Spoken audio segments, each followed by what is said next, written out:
ძლიერი წვიმების შედეგად ქარელის რაიონში სანიაღვრე არხი ადიდდა და 12 საცხოვრებელი სახლი დატბორა. წყალი საცხოვრებელი ბინების პირველ სართულზე შევარდა, დაზიანდა საოჯახო ნივთები და ავეჯი. ადგილზე რამდენიმე საათის განმავლობაში საგანგებო სიტუაციების მართვის სამსახურის თანამშრომლები მუშაობდნენ. ისინი გვიან ღამემდე დატბორილი მონაკვეთებიდან წყალს ტუმბავდნენ.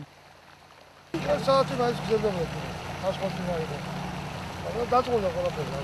მე გავიდა ცხოვრება და ეჟუები სახელი გადაიწყო.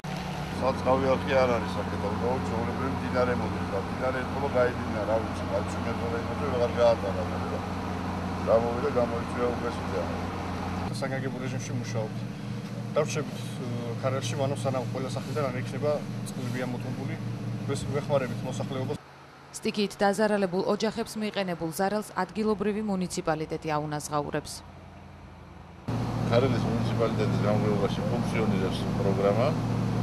შევისწავლით, დაიდება დასკვნა და ამის საფუძველზე შესაბამისად გავუდებთ დახმარებას დაზარალებულ ოჯახებს.